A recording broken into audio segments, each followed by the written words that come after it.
Assalamualaikum warahmatullahi wabarakatuh. Halo teman-teman semuanya, kembali lagi nih bersama aku. Sebelumnya, perkenalkan, nama aku TB. Aku dari kelas 11 3. Pada kesempatan kali ini, di podcast Madani yang pastinya bukan kaleng-kaleng. Share your experience and let it be known. Oh iya, teman-teman. Pada kesempatan kali ini, kita kedatangan tamu yang spesial nih. Para penakluk nuklir yang hadir membawakan medali emas dari lomba ISRC. Perkenalkan, ada Alah Hasemi Hasanovic dan juga Alah Almas Mustaqim. Gimana nih Alah Almas dan Alah Semi? Kabarnya nih sore hari ini? Alhamdulillah baik. Alhamdulillah Sehat. Oke nih, kita santai aja ya. Kak Mas, Kak Semi, kita ngobrol-ngobrol santai aja nih sore hari ini. Oh iya Kak, saya pengen nanya nih.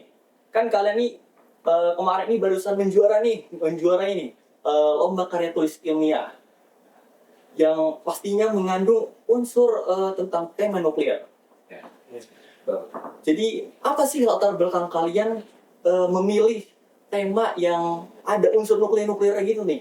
Apa kalian merasa bosen nih belajar fisika dan kimia di kelas yang materinya ya gitu-gitu aja? Jadi saya pengen nyoba hal baru nih. Jadi saya mau ngambil tema nuklir. Latar belakangnya ada dua nih. Mau ke latar belakang kita ambil nuklir, apa latar belakang penelitian kita gitu. Kayaknya dua-duanya boleh deh. Dua-duanya. Boleh kan? Lanjut aja kayaknya. Nih, jadi gimana ya? Kita awalnya ngebangun tim, kita emang udah berniatan lah kalau kita mau ngelakuin riset nih. Banyak mungkin kita sebelum ke nuklir kita udah banyak nyoba-nyoba riset lain sebelum nuklir, kayak kita sempat mau meneliti tentang anak SKH dan lain sebagainya. Tetapi pas kita ngobrol, kita runding lewat nih kepikiran kalau kenapa kita mau ngambil nuklir aja gitu tuh. Nah itu kita memikirkan itu juga mikir juga tantangan juga buat kita tahu apa gitu masalah nuklir. Di kimia aja kita baru diajarin atom doang. Fisika juga baru fluida. Iya. Tapi kok bisa sih kepikiran harus ngambil nuklir gitu? Mungkin kita lihat dari peluangnya ya, karena kita sebelumnya juga udah ada pengalaman di riset-riset lain. Kalau misalnya di penelitian itu harus yang bernovelty, harus yang bervalue gitu. Dan kita pikir nuklir ini memenuhi kriteria itu, dan belum ada yang bukan belum ada ya, atau mungkin bisa dibilang juga jarang yang meneliti nuklir di jenjang SMA seperti kita ini gitu. Jadi mencari topik yang out of the box nih ya. Iya. Kak Semi. Kalau misalkan nuklir tuh awalnya kita waktu itu dapat berita kalau misalkan ada alat nuklir yang ngecek densitas pohon tanpa merusak pohon. Nah itu awalnya kita kepikiran dari situ.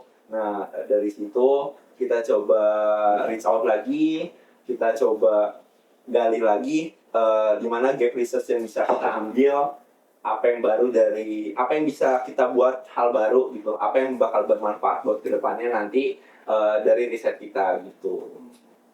Kalau misalkan penelitiannya sendiri, kita pengembangan sistem keselamatan pada alat gamma ray tomography scanning system. Oh iya, selama penelitian ini kalian melakukan riset di mana aja nih? Apakah cuma di sekolah atau lakukan riset sampai keluar sekolah nih? Kalau boleh tahu.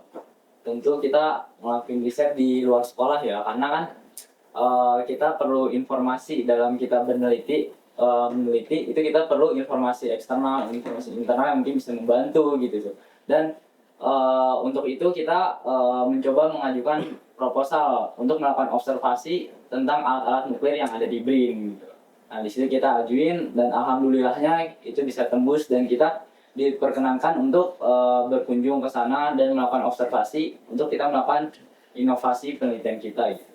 Ya, terus selain kita observasi, alhamdulillah kita juga diterima kerjasama antara tim peneliti dari CMBBS, tim kita, tim kami, sama tim salah satu kelompok peneliti investigasi nuklir di sana gitu. Jadi kita melakukan pengembangan pada alat mereka, apa yang kurang dari alat mereka kita perbaiki, kita agar suatu produk itu bisa lebih bermanfaat dan sempurna tentunya. Oh iya, sebelumnya aku pengen nanya nih. Kalian melakukan penelitian ini cuma berdua doang atau ada anggota tim yang lain nih sebetulnya? Kita berempat. Berempat. Kebetulan aku sama Almas perwakilan dari tim. Dua lagi ada Umar Setiadipura sama Muhammad Yusuf Akhyari. Wah, keren banget tuh teman-teman. Dimana kita di sini yang di asrama masih rebutan dispenser gawang, masih ngomongin soal cewek. Sedangkan teman-teman kita yang di sini udah melakukan riset sampai ke BRIN. Wah, keren banget teman-teman. Oh iya, pastinya kalian sudah menang nih. Yang dimana salah satu mungkin sesi atau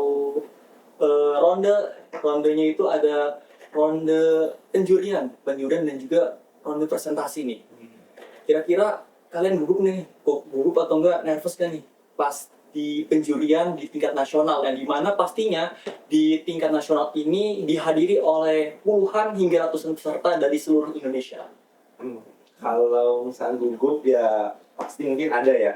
Tapi kita hadapi gugup itu sama persiapan-persiapan kita yang sebelumnya udah kita matangkan, terus juga prepare semuanya lah, mungkin dari media, terus juga dari pemaparan. Terus juga by the way buat seleksinya ini kita 2 tahap, jadi nggak langsung ke BPGP kemarin ke Bandung. Kita tuh 2 tahap. Pertama tahap 1 tuh paper, itu seleksi sekitar 500 sampai 600 tim kemarin informasi. Kemudian kemarin tahap final dipilih 15 sampai 20 tim per sub bidang. Terus kalau misalkan tahap finalnya kebetulan dibagi lagi 2 sesi. Jadi penilaian di exhibitionnya di booth sama penilaian presentasi terbuka. Kalau Alamas gimana nih? Gugupnya nih pas melakukan presentasi di tingkat nasional? Atau udah pede aja karena udah jago? Gimana ya, kalau dibilang gugup ya ada aja, cuman kita latihan ya pasti bisalah mempersiapkan. Dan sebenarnya kalau misalnya saya mau cerita nih, ada kejadian nih sebelum pemaparan tuh. Kita kan emang agak besar gede gitu tuh. Nah itu ada komponen, ada sensor, ada microcontroller, ini itu dan segala macamnya.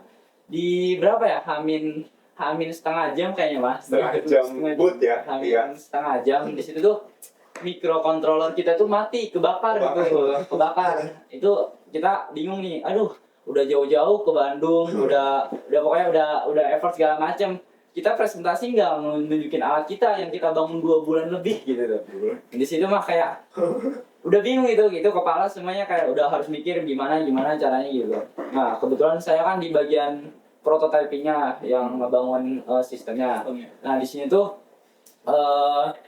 microcontrollernya kan kebakar, dan di bagian pengenalan karya, pemasaran apa gimana?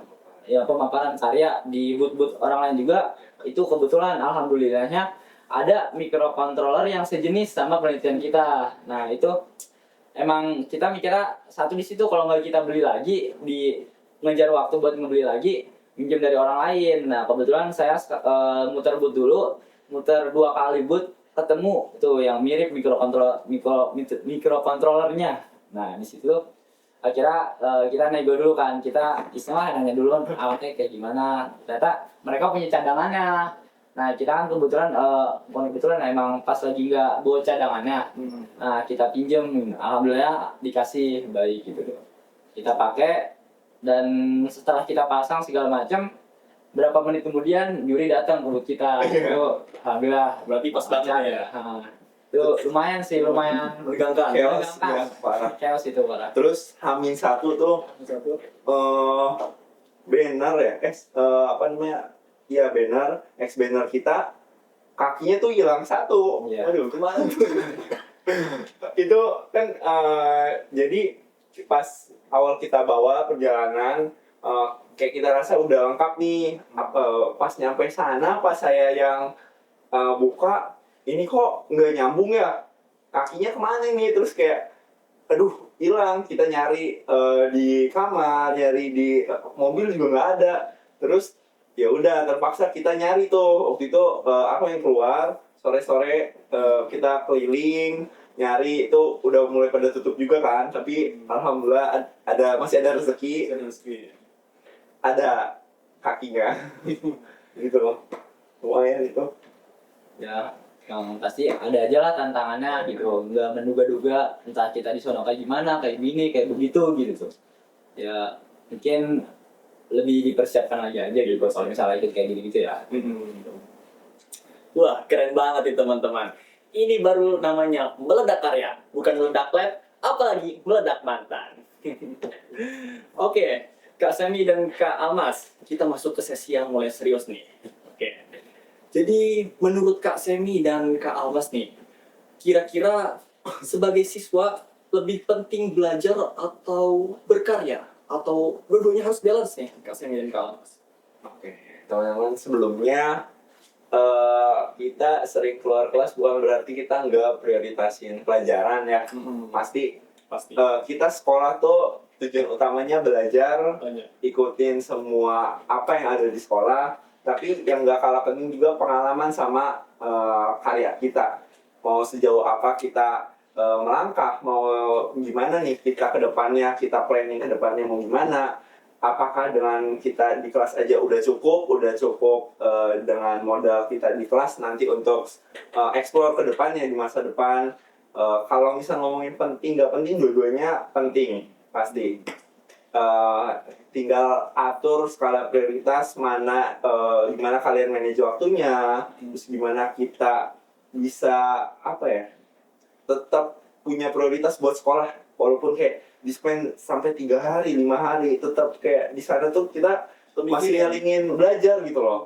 Tetap nggak boleh lupain, karena kan tetap ya yang jadi poros utamanya tetap pelajaran gitu, di samping prestasi.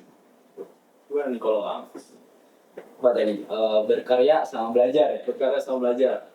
Itu dua-duanya penting sih, itu harus ada di diri manusia gitu. Karena kalau misalnya kita belajar tapi kita nggak berkarya, belajar kita tuh nggak ada implementasinya. Dan disclaimer, berkarya ini bukan berarti benda gitu tuh.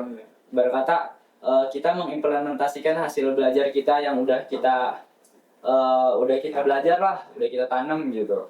Dan di situ tuh harus ada hasilnya gitu. Kadang kalau misalnya di gimana ya, di pondok-pondok gitu, kalau kita belajar tapi nggak ada hasilnya, namanya tuh kita belajar masuk lewat kuping kanan, keluar kuping kiri gitu. Makanya belajar ada manfaatnya dan bisa berguna gitu. Memberikan impact ke lingkungan sekitar ya. Ke lingkungan sekolah. Oke nih, kita masuk sesi terakhir nih, Kak Semi dan Kak Almas. Ada nggak sih sepatah dua patah kata dan juga pesan buat teman-teman yang masih mikir boarding nih menjadi penghambat buat kita buat berkarya? Ada nggak nih sepatah kata? Dua patah, pas patah. 5 patah. Patah-patah. Mungkin bisa dari kelas dulu ya. Gimana ya? Kak Almas? Bukan sepatah 2 kata ini mah. Yang jelas tuh boarding itu ribet ya.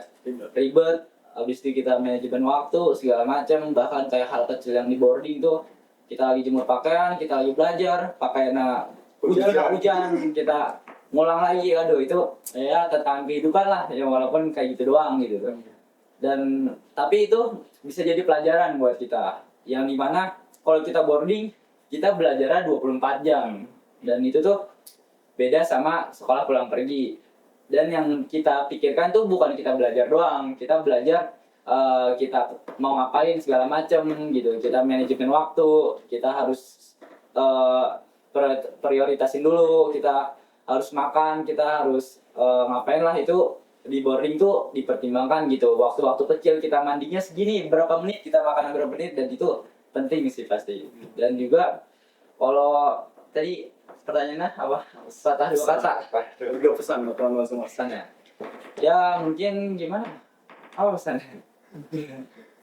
Ya mungkin buat teman-teman kita adik kelas, tetap semangat, Ya. atur waktunya itu penting banget. Terus juga minta doa restu orang tua, itu juga nggak kalah penting ya teman-teman. Terus juga Ya mungkin jadi orang hebat aja nggak cukup teman-teman. Jadilah orang hebat yang bermanfaat, terutama buat keluarga, buat teman-teman sekitar, sama sekolah, lingkungan masyarakat. Keren banget nih Kak Almas dan Kak Semi. Oh ya, terima kasih ya buat Kak Almas dan juga Kak Semi yang udah menemani kita pada podcast sore hari ini. Ya, jadilah siswa yang berkarya, jangan jadi siswa yang biasa-biasa aja, karena belajar itu sebuah kewajiban, berkarya itu pilihan, dan pilihan itulah yang membuat kita jadi dikenang. Terus aku sama tim minta doanya buat teman-teman, guru-guru, orang tua. Kita kan kemarin alhamdulillah dapat emas ya. Iya. Kemarin sesuai pihak dari panitia, kebijakan panitia, kalau untuk pemenang insya Allah melanjutkan penjaringan ke event internasional. Kebetulan kemarin kita penjaringannya di Malaysia, jadi insya Allah kalau misalnya memang ada kesempatan waktu dan rezeki, insya Allah kita lanjutkan penelitian ini buat di event selanjutnya. Amin. Baik teman-teman, terima kasih juga lagi buat Kak Almas dan Kak Semi. Saya TB, host kalian pada sore hari ini, mengucapkan terima kasih dan jangan lupa share your experience and let it be now. Sampai jumpa di episode selanjutnya. Wassalamualaikum warahmatullahi wabarakatuh.